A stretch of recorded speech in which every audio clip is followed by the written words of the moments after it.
Les yeux et les oreilles des Camerounais seront rivés demain au Conseil constitutionnel à partir de 10h30 au palais de congrès de Yaoundé où s'ouvre le contentieux préélectoral. Un cas important intéresse justement les Camerounais. Il est question de savoir si le professeur Maurice Kamto, sa candidature sera finalement validée du côté du Conseil constitutionnel dirigé par Clément Atangana. Je commence par vous, au professeur Owenangini. Demain, les cœurs de certains Camerounais battront très fort. Quelque chose à se mettre sous la dent. Qu'est-ce qui peut arriver demain du côté du Conseil constitutionnel? Du moins, à partir de demain.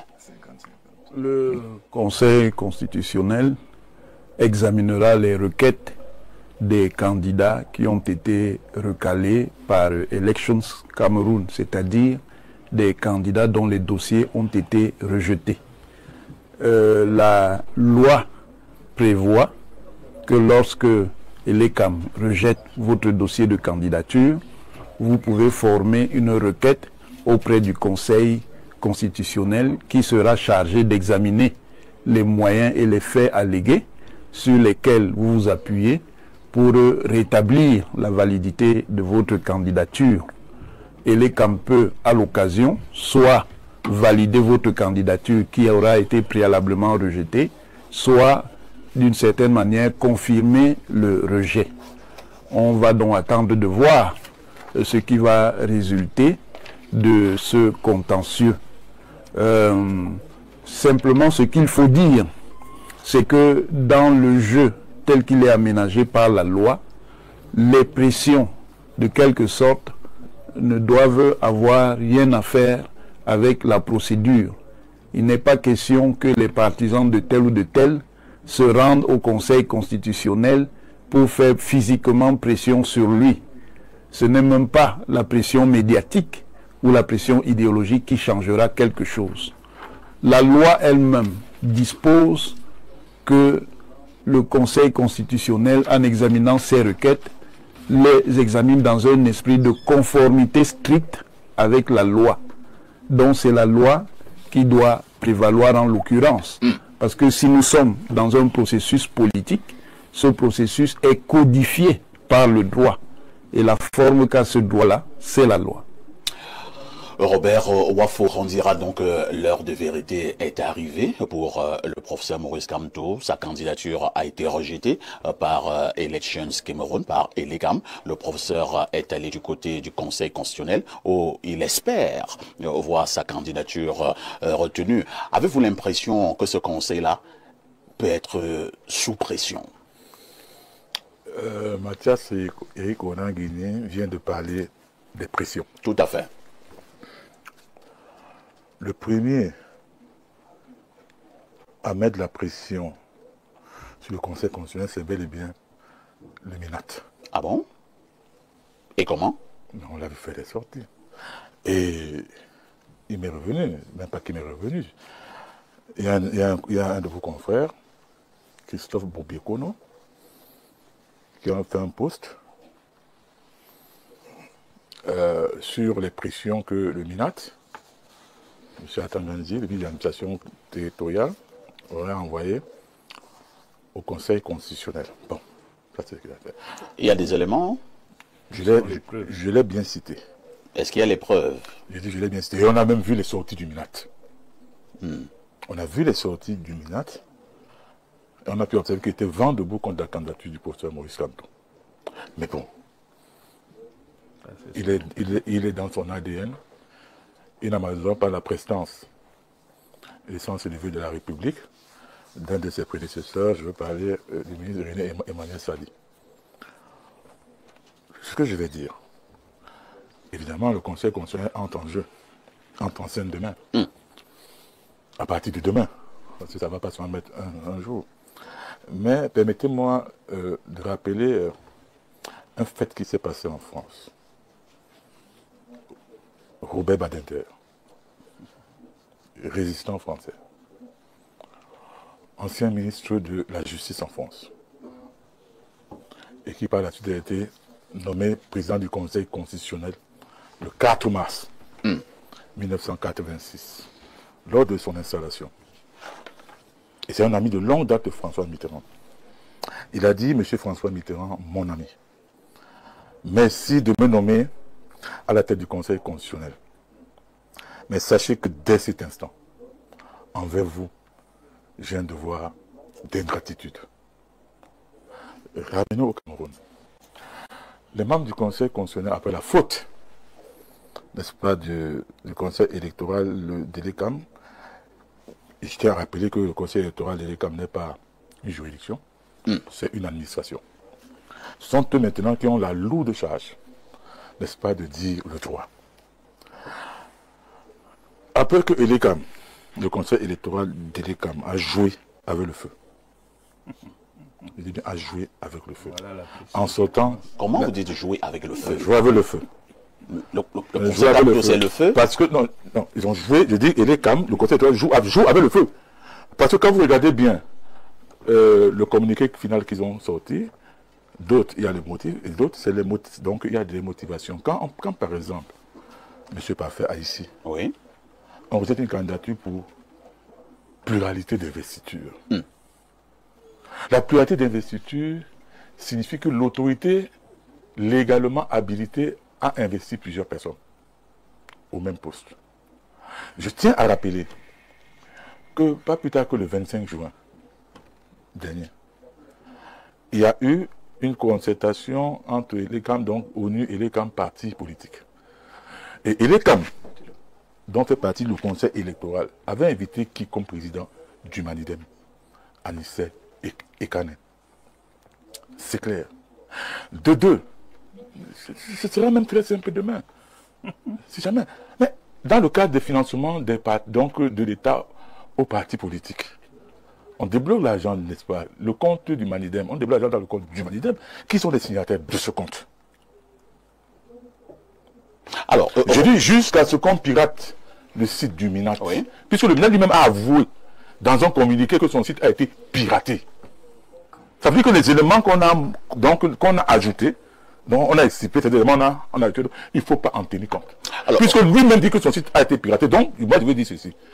Le Conseil constitutionnel a devant lui deux choses. Il y a un bidon d'essence, non, il y a un bidon d'eau, oui, pour éteindre, n'est-ce pas, le feu qui couvre à la suite de la publication provisoire, moi je vais dire ça comme ça, n'est-ce pas, des candidats retenus. Et le Conseil électoral aussi a devant Conseil lui, constitutionnel. Le Conseil constitutionnel aussi a devant lui un jerrycan d'essence. Alors, est-ce que vous n'avez pas l'impression que les expressions que vous utilisez... Attendez, Robert, oui, les expressions que vous utilisez sont des expressions de menace, des expressions apocalyptiques. Vous parlez bidon d'eau, à côté bidon d'essence. Écoutez, moi j'en appelle au sage, du Conseil constitutionnel. J'ai pas dit qu'ils n'ont que le jerrycan d'essence, j'ai dit qu'ils ont le bidon d'eau. Mais pourquoi vous choisissez seulement celui-là? Alors moi je vais vous relancer sur un autre aspect, hein, Robert Waf, il faut garder le microphone. En préparant cette émission, je suis tombé quand même sur la procédure qui amène un président de parti politique à démissionner. Je me suis rendu compte qu'un président de parti politique au Cameroun ne démissionne pas comme un simple militant. C'est-à-dire que lorsqu'il démissionne, il saisit le gouverneur de la localité, le gouverneur saisit l'OMINAT, et l'OMINAT a 15 jours pour prendre acte. Est-ce que cette procédure a été respectée par Maurice Kamto? Je vais vous poser une question simple. Quand vous démissionnez, si parfois il démissionne de Info TV, il n'a pas besoin d'écrire. Info TV n'est pas un parti politique. Suivez bien. Il suffit qu'on le voit, par exemple, je ne sais pas, à Canal 2 pour constater sa démission. Est-ce que la procédure que je viens de faire comprendre, que je viens de donner, existe? Mais vous parlez même de quoi là? Vous parlez Je parle de la procédure de démission d'un président de parti politique au Cameroun.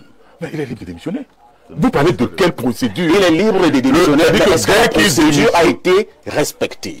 Je dis dès qu'il démissionne, il écrit, n'est-ce pas, au bureau qui existe à ce moment-là.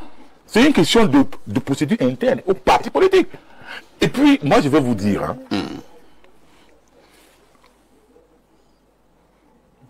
on a une phase extrêmement sensible de la vie de notre pays. 4e menace. Vous l'avez même compté jusqu'à 12 menaces. Ça va vous donner le poids. Moi je dis, Le Conseil constitutionnel a l'avenir de notre pays entre les mains. Tout dépendra des décisions que ses membres vont prendre. Merci. Et vous allez chuter Robert Wafo. Et je dis, en droit, ce qui n'est pas formellement interdit est autorisé. Merci Robert Wafo. Abel Elimbi Lobé, nous parlons de ce Conseil constitutionnel qui entre en scène demain. Les yeux et les oreilles des Camerounais seront donc rivés de ce côté-là, mais le cas Maurice Kamto nous intéresse particulièrement. Et maintenant, Robert Wafo pense que le Conseil constitutionnel a un choix. Il y a de l'eau à gauche et à droite, il y a de l'essence. Vous vous situez à quel niveau, Elimbi Lobé? J'ai suivi ce qui s'est dit là. Et je suis très outré. Parce que toute ma vie et mon engagement politique, qui n'a jamais changé, je ne suis pas un nomade politique. Je n'ai pas d'abord été au Manidem, avant de devenir SDF, avant de devenir FCC. Et patati et patata, la transhumance politique, je la hais. Je suis donc constant. Deux choses. Le roi David, parce que moi, comme je vous ai toujours dit... Vous savez qu'il y a des gens qui n'aiment pas la Bible ici. Tant pis pour eux. Tu es un croyant. Et là... Quand on entend Elimbi Lobé, qui dit le roi David, je parle aux croyants. C'est les croyants qui m'intéressent. Ils sont les plus nombreux.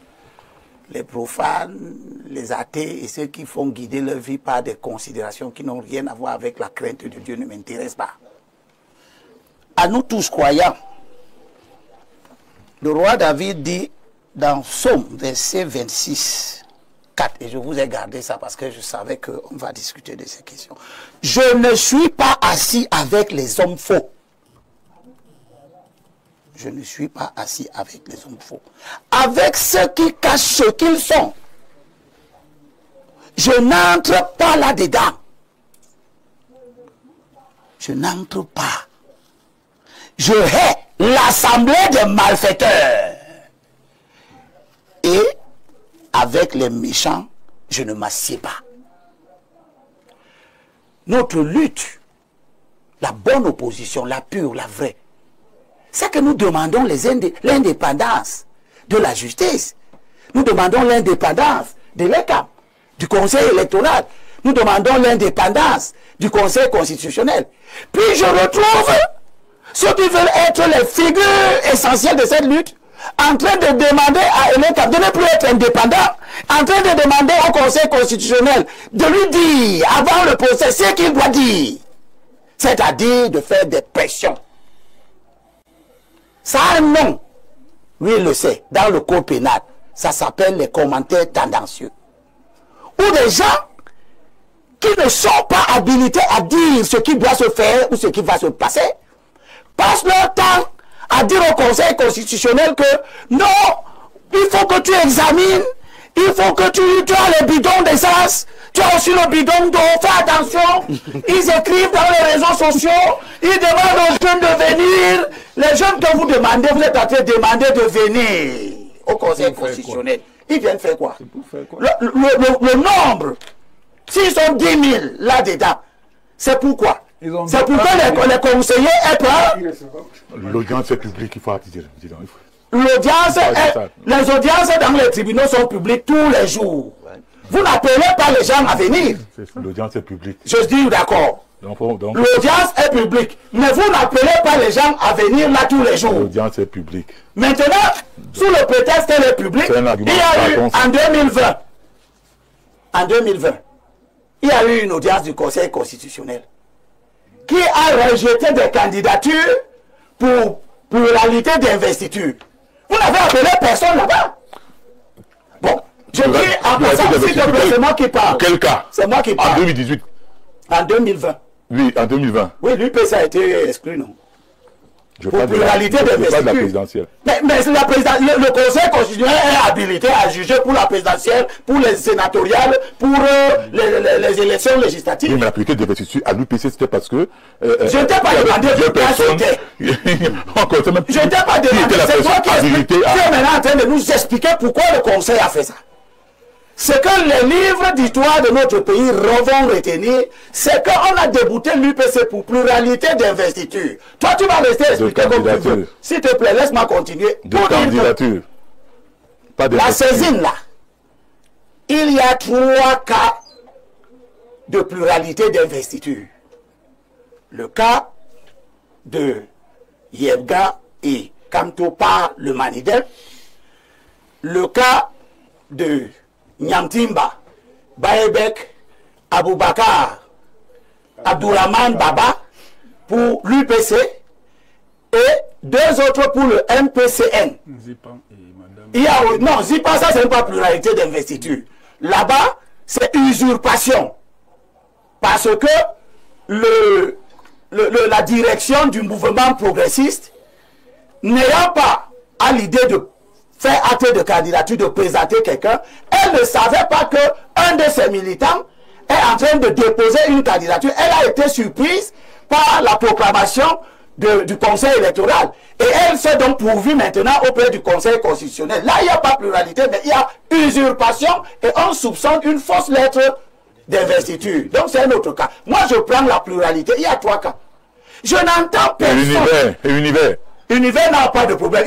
On poursuit Univers au Conseil constitutionnel. C'est pas ce que j'ai dit. Bon, mais tu m'appelles à l'heure. Il y a eu 2 candidatures qui ont été déposées à Elekam. Oui. Mais on n'est plus là-bas. Ou bien tu veux qu'on revienne au Conseil constitutionnel en regardant la personne habilitée légalement à investir. Il a dit non, c'est le Mouna. Mais pourquoi vous reprenez la parole et vous allez juger. Voilà. Vous voyez donc des juges du jugement. Ils sont des juges du jugement. Pourquoi le Conseil? Pourquoi on n'a pas fait ci? Pourquoi? Il faut aller jusqu'au bout. Je suis au bout. En disant que... Vous déployez un argumentaire discriminatoire. J'ai gardé à Wafo et consort tous ces juges de jugement. Qui font le jugement des juges. Moïse dans Lévitique. On rend justice au nom du peuple. Lévitique 19, 15. Que le peuple puisse commenter. Lévitique 19, 15. Attendez donc qu'on rende justice. S'il vous plaît, Elimilo Béchuton. Pour le moment, on n'a pas encore rendu justice. Et vous dites au juge ce qu'il doit faire. Continuez à lire la Bible. La Bible nous dit, je t'ai déjà dit que tu n'es pas croyant. Ah bon. Toi, tu es un impie. Donc, laisse, moi, je parle des croyants. Et c'est les croyants que vous invitez. Vous êtes un croyant. Vous-même, vous allez rester. Quand vous aurez dit sur un plateau que vous haïssez, la Bible, que je hais tous les malfaiteurs. Apparemment, ton ami avec un. Je répète donc aux croyants. La Bible nous dit, vous ne devez pas commettre d'injustice dans le jugement. Tu ne dois pas te montrer partial envers le petit. Tu ne dois pas avoir de préférence pour la personne du grand. C'est que je vois, c'est que je n'entends personne dire que pourquoi on ne réhabilite pas Baebek. Je n'entends personne dire qu'il faut réhabiliter Yamtimba. Je n'entends personne donner des conseils au Conseil constitutionnel pour la façon dont il doit juger pour les 2 cas du MPCN, qui sont aussi des cas de pluralité d'investiture. Tout le monde qui prend la parole ici, qui nous parle de bidon d'essence, qui appelle les gens à venir envahir le Conseil, il ne parle que du cas de Maurice Kamto. Ne soyez pas injuste dans le jugement.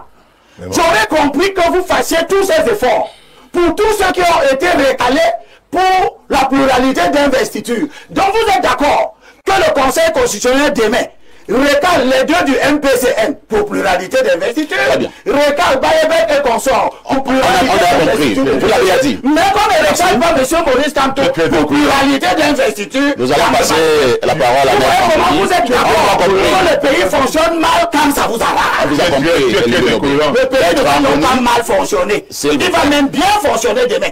Parce que le Conseil constitutionnel va dire le droit dans le but d'affirmer l'autorité de la loi. Pas de vos spéculations intellectuelles. N'en déplaise, vous le ferez bien du tout. Le conseil que je vous donne, c'est qu'à défaut, tu n'as aucun conseil à me donner. Écris ton mémoire, à défaut d'aller consulter en urgence un psychiatre, tu ferais mieux d'aller dans un cabanon. Mais si je te tu parles en criant. Si je te retourne... Tu parles en criant. Soyez poli sur la balle. Si je Non, mais soyez dans la qualité de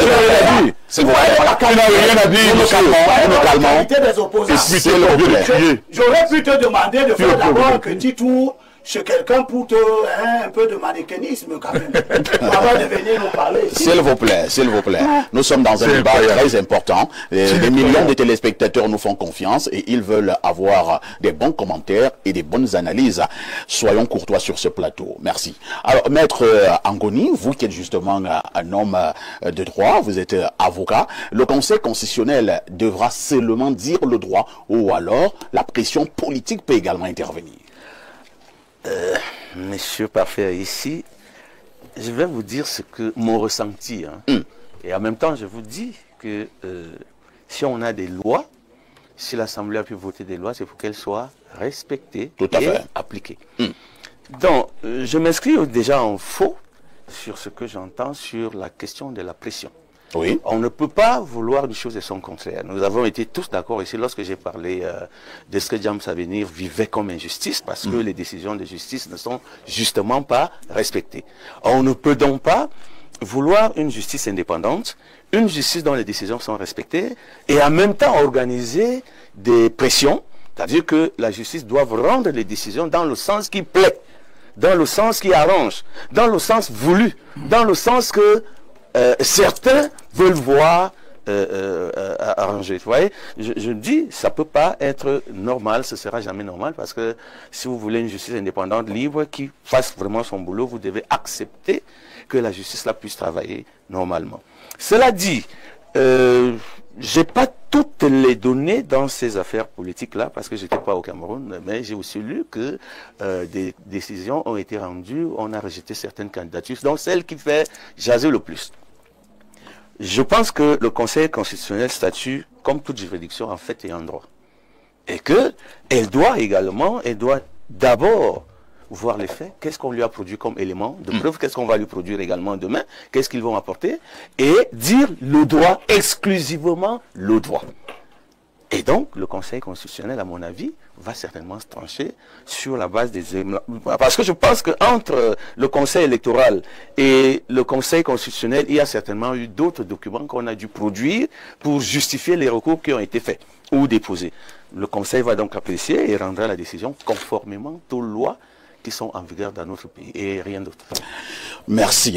Le Conseil constitutionnel rendra donc la justice conformément aux lois en vigueur dans notre République. Alors, Mohamedou Talba, vous du côté de l'UNDP, vous n'avez aucun problème, mais la question de Maurice Kamto vous intéresse certainement également. En tant que Camerounais, ça nous intéresse. L'UNDP a intérêt à ce que Kamto soit candidat? Ça, ce n'est pas encore à l'ordre du jour. Ah bon? Je vous dirais tout simplement ceci. De mon point de vue, il n'y a pas eu double investiture par le Manidem. Qu'il s'agisse du vrai, du faux, du prétendu ou machin, chacun n'a peut-être présenté qu'un seul. Donc il n'y a pas double machin. La vraie question qui se pose, c'est la capacité juridique de Anissé Ekane à présenter quelqu'un. Je sais d'expérience qu'il a été, je crois, l'un des fondateurs du Manidem. À un moment donné, il a abandonné ou perdu son poste. Et, comme vient de le dire, tous les papiers récents reconnaissent implicitement Ekane comme président. Mais je ne sais pas dans quelles conditions il est revenu. Parce que là, avec le MINAT, on ne sait jamais. C'était même sur le site du MINAT. Non, d'accord, je sais également, puisque je l'ai vérifié, que jusqu'au jour où il déposait le dossier de M. Kamto, c'était encore Anissé qui était le président. Il semblerait que le lendemain, c'est un autre nom qui apparaît. Moi, je l'analyse comme ça, tout simplement.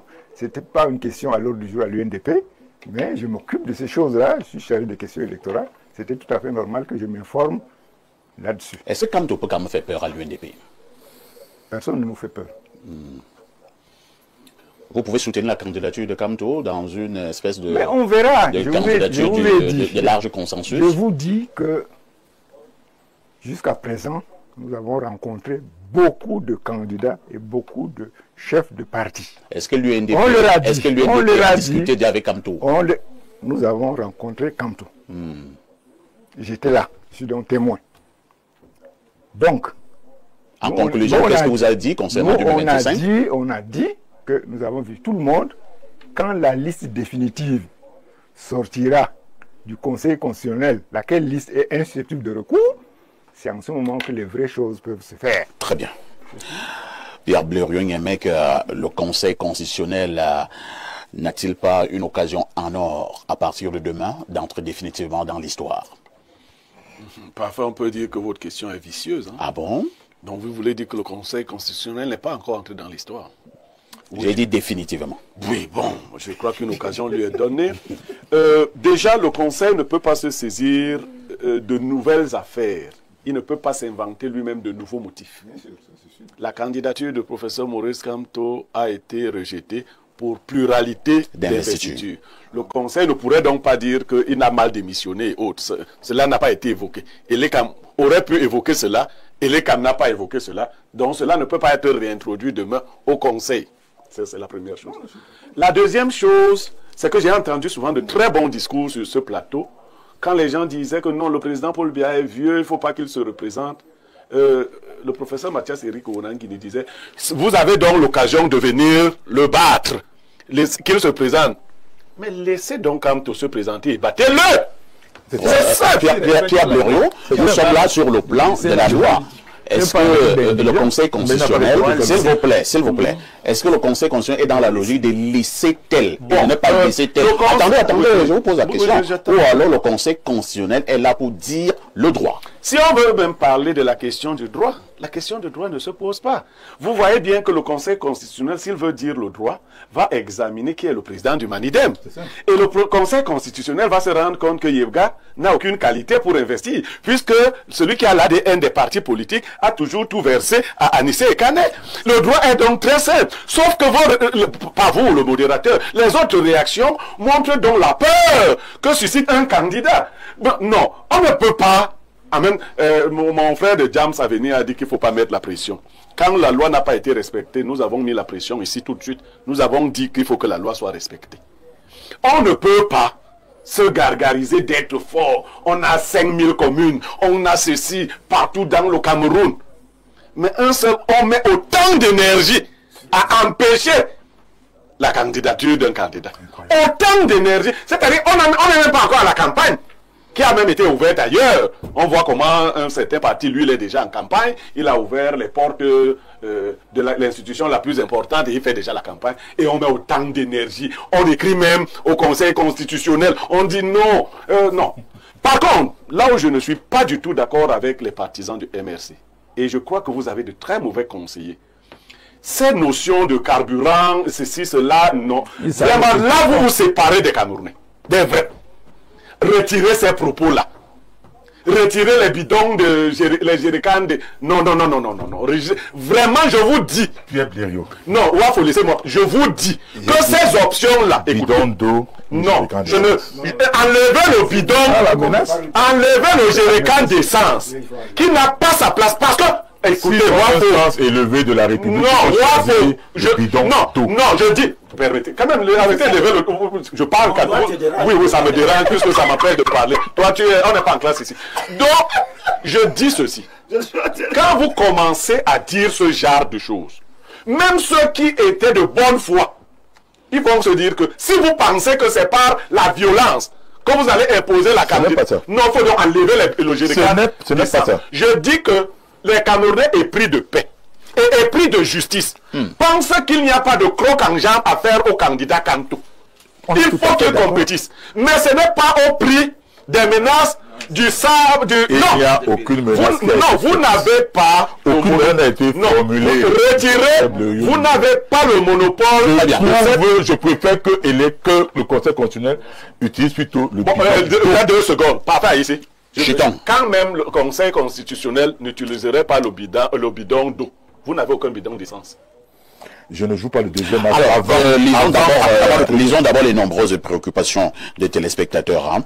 Je ne sais pas si le débat a été volontairement détourné, mais le problème de l'éligibilité de M. Kamto, pour moi, ne réside ni dans les problèmes de double investiture, ni dans les problèmes de qui devait signer sa lettre au Manidem, et encore moins de qui est Yebga ou Ekane. Après une étude froide des textes, j'ai constaté que le problème réside plutôt au niveau de la manière dont Maurice Kamto a quitté le MRC. C'est là qu'il y a le problème. Comment en 2 jours, le président d'un parti, selon ses propres textes, a pu démissionner de son parti et serait devenu militant d'un autre parti.